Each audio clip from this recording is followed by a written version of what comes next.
Hello students, welcome to our educational channel. जहां English grammar की अपनी इस क्लास में आज हम समझने वाले हैं मच और मैनी के बारे में। मच और मैनी के बारे में अक्सर एग्जाम में पूछा ही जाता है और ये दो ऐसे शब्द हैं जिनके उपयोग को लेकर स्टूडेंट्स को हमेशा कंफ्यूजन बना रहता है कि कहाँ पर हमें मच लगाना है और कहाँ पर मैनी लगाना है। तो आज की अपनी इंग्लिश ग्रामर की क्लास में हम इसी चीज़ के बारे में समझेंगे कि कहाँ पर हमें मच का उपयोग करना चाहिए और कहाँ पर मैनी का उपयोग करना चाहिए। तो वीडियो के अंत तक बने रहिएगा और यदि आप हमारे चैनल पर नए हैं तो चैनल को जल्दी से जल्दी सब्सक्राइब करें ताकि ऐसी और लेटेस्ट इन्फॉर्मेशन आप तक पहुँचती रहे और आप अपनी इंग्लिश ग्रामर को और भी बेहतर बना सके। तो चलिए शुरुआत करते हैं आज के अपने वीडियो की, जहाँ पर हम सीखने वाले हैं मच और मैनी के बारे में। तो मच का अर्थ होता है हिंदी में बहुत, ठीक। मैनी का अर्थ क्या होता है? मैनी के दो अर्थ हो जाते हैं, दो भी होते हैं, कई बार अपन कुछ ज्यादा भी निकाल सकते हैं। जैसे कि अपन अनेक भी बोल सकते हैं, कई भी बोल सकते हैं, कई सारे भी बोल सकते हैं, ठीक है। तो मच का अर्थ हो गया बहुत और मैनी का अर्थ हो गया अनेक और कई। अब मच और मैनी का उपयोग कैसे किया जाता है ये समझने से पहले हमें दो और जरूरी चीजों के बारे में समझना होगा। सबसे पहली चीज होती है काउंटेबल और अनकाउंटेबल नाउन के बारे में। काउंटेबल और अनकाउंटेबल नाउन क्या होता है इसके बारे में हम समझेंगे, क्योंकि जब तक हमें काउंटेबल और अनकाउंटेबल नाउन क्लियर नहीं होता है तब तक हम मच और मैनी का उपयोग सही तरीके से नहीं कर पाएंगे। तो सबसे पहले हम समझते हैं काउंटेबल और अनकाउंटेबल नाउन के बारे में। तो ऐसी वस्तु जिनको हम गिनते हैं तो उन्हें हम कहेंगे काउंटेबल नाउन, और ऐसी चीजें जिनको हम नहीं गिनते हैं उन्हें हम कहेंगे अनकाउंटेबल नाउन। तो मच और मैनी के उपयोग कैसे होता है उसमें इन दोनों चीजों को समझना बहुत जरूरी होता है, ठीक है। तो जैसे यहाँ पर लिखा हुआ है टेबल, टेबल को हम गिन सकते हैं, एक टेबल है, दो टेबल है। चेयर को हम गिन सकते हैं, एक चेयर है कि दो चेयर है कि 10 चेयर है, ठीक है। बुक को भी हम गिन सकते हैं, पेन को गिन सकते हैं, बॉय गर्ल मैन, इन सभी चीजों को हम गिन सकते हैं। तो जितनी भी चीजों को हम गिन सकते हैं उनको हम कहेंगे काउंटेबल, और जिन चीजों को हम गिन नहीं सकते या उनको हम गिनते नहीं है उनको हम कहेंगे अनकाउंटेबल। जैसे कि यहाँ पे लिखा है ऑयल, ऑयल मतलब होता है तेल। तेल को अपन गिनते नहीं है कि एक तेल या दो तेल, ठीक। इसको अपन लीटर में गिन सकते हैं, 1 लीटर या 2 लीटर, तो इसको हम अनकाउंटेबल मानते हैं। ऐसे ही वाटर है मतलब पानी, मिल्क दूध, ठीक है। राइस मतलब चावल, व्हीट गेहूं, शुगर मतलब शक्कर। तो इन चीजों को भी हम क्या करते हैं, गिनकर नहीं खरीदते या बेचते, इन चीजों को भी हम क्या करते हैं, तौलकर खरीदते या बेचते हैं। तो इन चीजों को भी हम अनकाउंटेबल मानते हैं। हाँ, यदि ये चीज है किलो के साथ लिखी हुई है कि 1 किलो शक्कर, 2 किलो शक्कर, तो उसको हम काउंटेबल मान सकते हैं। लेकिन यदि केवल शब्द लिखा हुआ राइस, व्हीट, शुगर, तो हम क्या मानेंगे कि ये अनकाउंटेबल है। ऐसे ये लिखा हुआ पेपर, पेपर मतलब कागज, यदि कागज के टुकड़ों की बात हो रही हो तो हम कहेंगे कि वो काउंटेबल है, ठीक है, कि एक टुकड़ा है कागज का या 2 टुकड़े हैं कागज के। लेकिन सिर्फ पेपर शब्द का यदि कहीं उपयोग करते हैं तो वो अनकाउंटेबल माना जाता है, क्योंकि पेपर नॉर्मली हम किलो के भाव से ही खरीदते या बेचते हैं।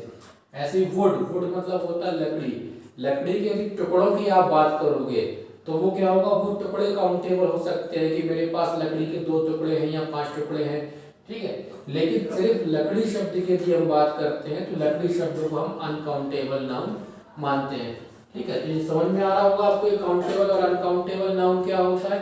तो इन्हीं दोनों चीजों का हमें ध्यान रखना होता है मच और मैनी के उपयोग के साथ, ठीक। अब क्या ध्यान रखना होता है यहाँ पर, जैसे जो काउंटेबल लिखा हुआ है टेबल, चेयर, तो जितने भी काउंटेबल नाउन होते हैं इनके साथ हम उपयोग करते हैं मैनी का, और जितने भी अनकाउंटेबल नाउन होते हैं इनके साथ हम उपयोग करते हैं मच का। तो कुछ एग्जांपल भी हम देखेंगे इसके कि एग्जाम में किस तरीके से इनका उपयोग पूछा जाता है और कैसे हमें उस समय पहचानना है कि कौन सा नाउन काउंटेबल है, अनकाउंटेबल, और कहाँ पर मच और मैनी का उपयोग हमें करना है। तो चलिए कुछ एग्जाम्पल अपन समझते हैं।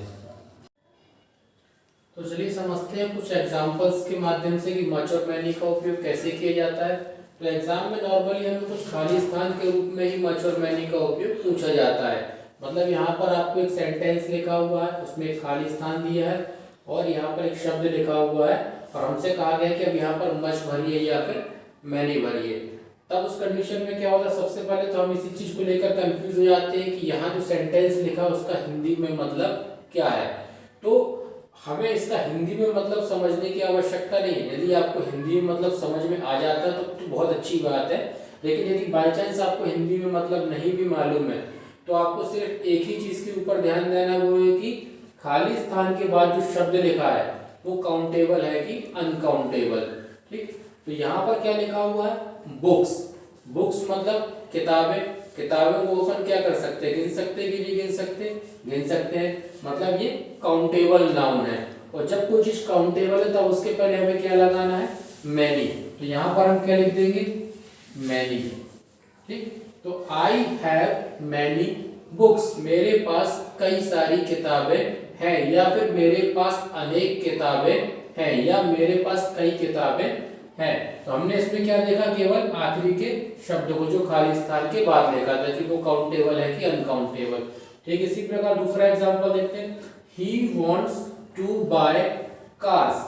तो यहाँ पर भी पूरे सेंटेंस से हमको मतलब नहीं है, हमारा ध्यान केवल किस चीज के ऊपर है, कार्स के ऊपर। तो कार को हम गिन सकते हैं, एक कार है कि दो कार है। ठीक, मतलब ये काउंटेबल नाउन है। और जब ये काउंटेबल है तो हम यहाँ पर क्या लिखेंगे, many. He wants to buy many cars, मतलब वह कई कारें खरीदना चाहता है। बाय मतलब होता है खरीदना। तीसरा example, they are using dash pens. तो यहाँ पर शब्द क्या लिखा हुआ है, पेन्स। पेन मतलब जो लिखने वाला pen.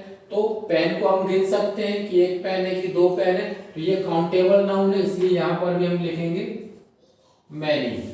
They are using many pens, मतलब वे कई पेनों का उपयोग कर रहे हैं। अगला एग्जांपल है, there is not dash water in the well. Well मतलब होता है कुआं।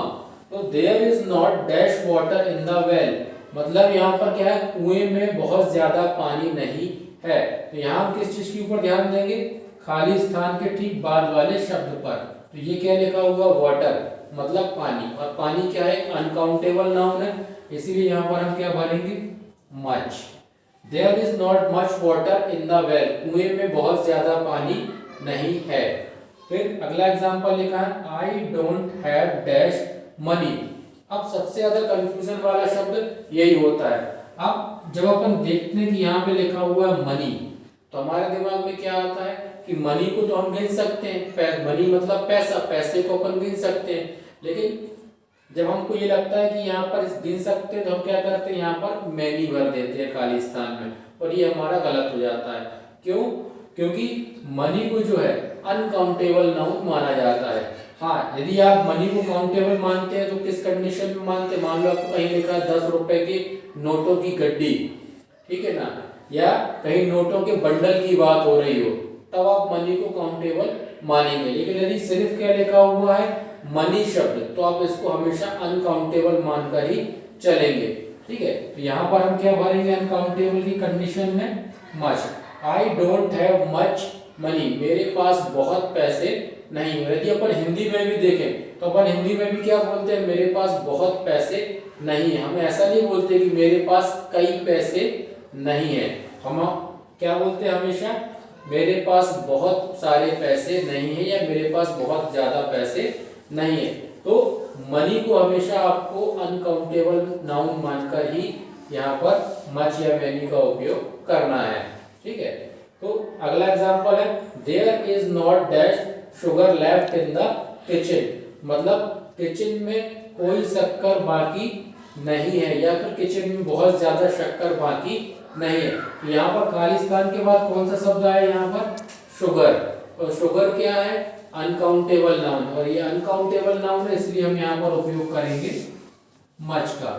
ठीक, तो आपको समझ में आया ये एग्जांपल के माध्यम से कि हमें मच और मैनी का उपयोग कैसे करना है। तो बेसिकली हमें केवल दो ही चीजें याद रखनी है, काउंटेबल और अनकाउंटेबल।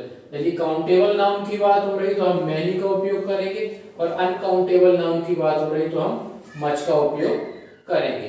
तो उम्मीद करते हैं आपको आज के वीडियो में बताई गई मच और मैनी के बारे में सभी चीजें समझ में आ गई होंगी। तो यदि आपको कुछ समझ में नहीं आती तो आप उसको कमेंट करके भी हमसे पूछ सकते हैं। और वीडियो में अंत तक बने रहने के लिए आपका बहुत बहुत धन्यवाद।